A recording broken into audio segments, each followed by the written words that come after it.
A baby is born in a village 2,000 years ago. Red hair. The midwife goes quiet. Somewhere, someone is already deciding what this means. Cursed, marked, dangerous. And here's the strange part. Across dozens of unconnected ancient cultures, different continents, different centuries, no contact with each other, this exact same fear kept showing up.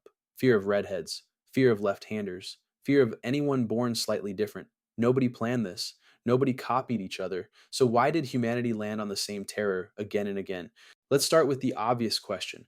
Why would a hair color or which hand you write with ever become dangerous? The answer isn't really about hair or hands. It's about pattern recognition gone wrong. Ancient humans survived by reading their environment constantly. Which berries were safe, which animals were dangerous, which signs meant a storm was coming. That same instinct got pointed at other humans. If something looked statistically rare, the brain didn't file it as unusual. It filed it as unexplained, and unexplained for most of history meant dangerous until proven otherwise. Redheads got hit first, and hardest. Natural red hair shows up in roughly 1 to 2% of the global population, concentrated in parts of northern and western Europe. Rare enough to stand out in almost any crowd, common enough that every culture eventually had to decide what it meant. In ancient Greece, redheads were sometimes associated with vampirism. Greek folklore held that a person with red hair was more likely to rise from the dead after burial. In parts of ancient Egypt, red was linked to Set, the god of chaos, storms, and disorder. Osiris, by contrast, was associated with fertile black soil. Red haired individuals didn't have an easy relationship with that symbolism. By medieval Europe, the association had curdled into something worse. Red hair became one of the physical markers cited during witch trials, alongside things like unusual birthmarks or a lazy eye. None of this was really about hair pigment, it was about having a visible trait that couldn't be hidden in a culture that had already decided visible difference required an explanation. Now, here's what's genuinely strange. Left-handedness followed almost the exact same emotional pattern in cultures that had zero contact with the ones vilifying redheads. About 10% of any human population is naturally left-handed. That number has stayed remarkably consistent across history and geography, and almost everywhere it was treated as wrong.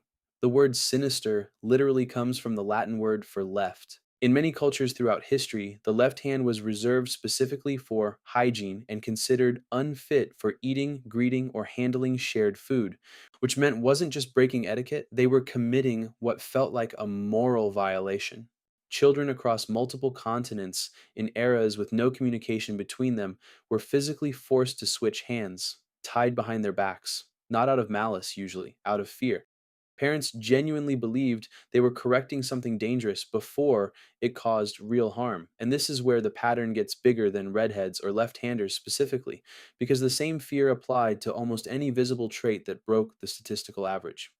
In ancient Rome, infants born with visible physical differences were sometimes classified as prodigia, omens, not children.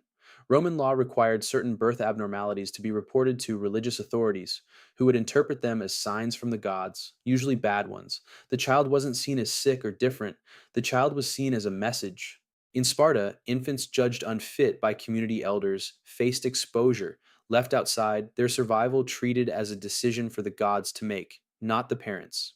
Albinism triggered similar reactions across parts of sub Saharan Africa historically, where the condition was sometimes explained through supernatural rather than genetic causes, leading to persecution, and in some documented cases, its opposite, individuals treated as spiritually powerful rather than dangerous. The same trait, two completely different reactions, depending entirely on which story the culture had already built around it. Twins triggered an even stranger split. In some Yoruba communities in West Africa, twins were considered sacred, carrying twice the spiritual power of an ordinary child, and were honored with their own dedicated rituals and carved memorial figures if one twin died. But in parts of pre colonial Igbo society in what is now Nigeria, the opposite belief took hold. Twins were seen as an omen of disaster, and in some communities it became customary to abandon newborn twins shortly after birth. Two cultures, separated by a few hundred miles, looking at the exact same event, being born a twin, and building two completely opposite belief systems around it. By the early 20th century, sustained local and international pressure had ended the practice in most of the communities that had followed it. But that's the point. It was never really about the twins. It was, again, the story.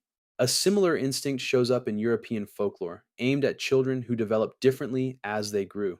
Across medieval Ireland, Scotland, Scandinavia, and Germany, a child who failed to thrive or who suddenly seemed different in temperament or appearance was sometimes believed to be a changeling.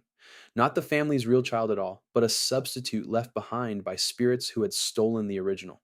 The belief gave frightened parents an explanation for things medicine couldn't yet explain: illness, disability, developmental differences, but it came at a devastating cost. Historical records describe rituals meant to drive the changeling out, rituals that in documented cases amounted to real harm to a child who was, in reality, simply sick or different. Same mechanism, different name.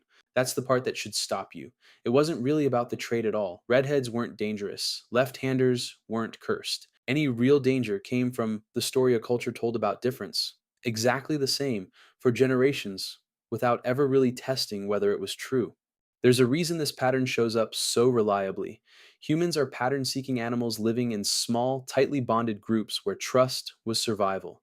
If you couldn't predict someone's behavior, you couldn't fully trust them. Any visible trait that didn't fit the norm became a fast way of deciding who to watch.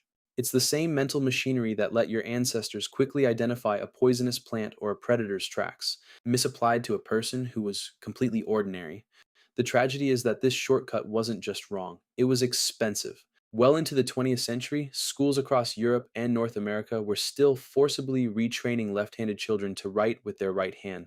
Not out of superstition anymore, but out of a residual belief that left handedness was somehow incorrect, a habit rather than a wiring. Some of those forced switch children later reported speech impairments and stress related conditions that researchers now believe were linked directly to the retraining itself, not to left handedness. The fear had outlived its explanation by centuries, and it was still doing damage. So, what actually changed? Mostly, better explanations.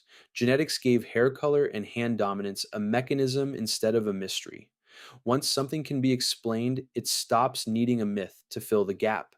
But the underlying instinct, the one that flags statistical rarity as a threat first and asks questions later, that instinct didn't go anywhere. It's the same one still running today, just aimed at different targets. Different accents, different names, different faces. The specific fears change shape every few centuries. The mechanism generating them hasn't changed at all. Which means the real story here was never about hair color or handwriting. It's about how easily a species built for survival can mistake ordinary human variation for danger, and how long it can take to unlearn that mistake, even after the fear stops making any sense at all. A baby born red haired or left handed, or simply a little different from the people around them, was never actually born wrong. They were just born into a story that hadn't caught up to them yet. Some of those stories took thousands of years to fade, some of them are still fading now.